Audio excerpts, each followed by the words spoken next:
नमस्कार साथियों, आपका हार्दिक स्वागत है हमारे चैनल एस्ट्रो पूजन में। जैसा कि हम पिछले वीडियो में विभिन्न तरह के राजयोगों के बारे में आपको वर्णन करके बता रहे हैं, तो उसी श्रृंखला में आज की हमारी जो टॉपिक रहेगा वो गजकेसरी योग पे रहेगा। तो गजकेसरी योग, जैसा कि नाम से ही विदित है कि गज केसरी, यानी कि गज का मतलब है हाथी और केसरी का मतलब है शेर। तो शेर और हाथी का राजयोग। तो पुराने ज़माने के संदर्भ में अगर यदि आप देखें तो पहले जो है राजा महाराजा अपने पास हाथियों को और शेरों को पाला करते थे, और उनका जैसे शेर जंगल का राजा होता है, ऐसे ही राजा भी जो है अपने आप में पूरे राज्य का स्वामी होता है।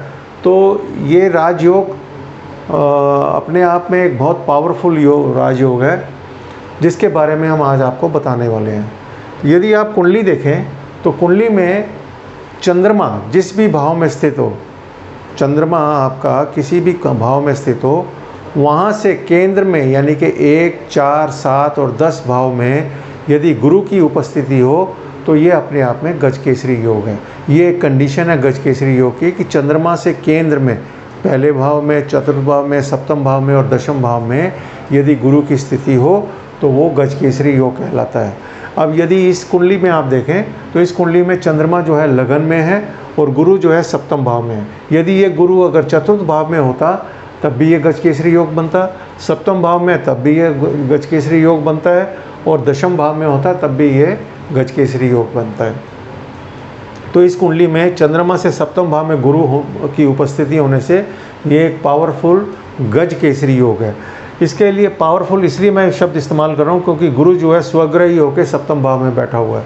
तो जब भी इस जातक की जन्म कुंडली के हिसाब से जब भी इसको दशा मिलेगी, आज चाहे वो चंद्रमा की मिले या गुरु की मिले, जब भी ये दो दशाएं उसके जीवन काल में आएंगी तो ये गजकेसरी योग अपने आप फलीभूत होगा, और इस योग में जातक को धन, संपदा, राज, हर तरह का राज सुख और हर तरह की खुशियाँ प्राप्त होंगी। ये एक ऐसा योग है जिसके लिए हर आदमी हमेशा से अपने दिमाग में रखता है कि यदि उसकी कुंडली में ये राजयोग हो और उसकी दशा मिले ताकि वो अपने जीवन काल में भरपूर धन कमा सके। पर ऐसा राजयोग जो है बहुत विरला, यानी कि एक लाख में कम से मुश्किल से 10 लोगों के कुंडलियों में पाया जाता है। तो बहुत ही किस्मत वाले वो लोग होते हैं जिनकी कुंडली में ये राजयोग होता है। या जैसे मैंने बोला कि इनकी महादशाएं हों, या ये जब ये गुरु की दशा में चंद्रमा आएगा या चंद्रमा की दशा में गुरु की अंतर्दशा या प्रत्यंतर दशा आएगी, तब भी ये जो है फलीभूत होते हैं और उस समय काल में ये भरपूर फल देने वाले होते हैं। लेकिन इसके साथ कुछ कंडीशंस भी हैं। वो कंडीशन क्या है कि चंद्रमा और गुरु जो है त्रिक भाव में नहीं होना चाहिए, यानी कि त्रिक भाव कुंडली में जैसे 12 भाव होते हैं तो उसमें छठा, 8वां और 12वां भाव जो है त्रिक भाव कहलाता है। छठा, 8वां और 12वां भाव। तो यदि इन भावों में चंद्रमा हो या गुरु हो तो ये फलीभूत नहीं होते।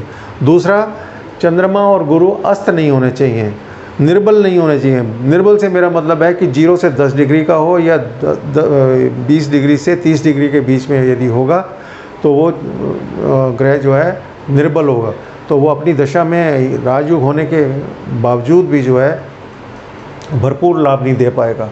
तो ये 2-3 कंडीशन है जिसकी वजह से ये गजकेसरी योग आमतौर पे कईयों की कुंडली में राजयोग होने के बावजूद भी या गजकेसरी योग होने के बावजूद भी फलीभूत नहीं होते।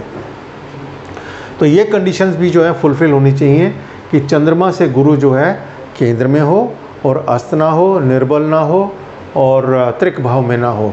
यदि ये इस तरह की भावों से जो है ये अलग बैठे हुए हैं तो ये आपको जो है भरपूर फल देने में सक्षम होंगे। तो ये सबसे महत्वपूर्ण योग किसी की भी कुंडली में अगर होता है तो वो उसको अपने जीवन काल में बहुत ही खुशियाँ, धन, संपदा और हर तरह का सुख समृद्धि प्राप्त होती है। तो ये एक योग था बहुत ही इम्पोर्टेंट, जिसके बारे में हम आज आपको बताना चाह रहे थे। वो अब हमारी अगली सीरीज़ में हम आपको एक नए योग के बारे में बताएंगे। धन्यवाद।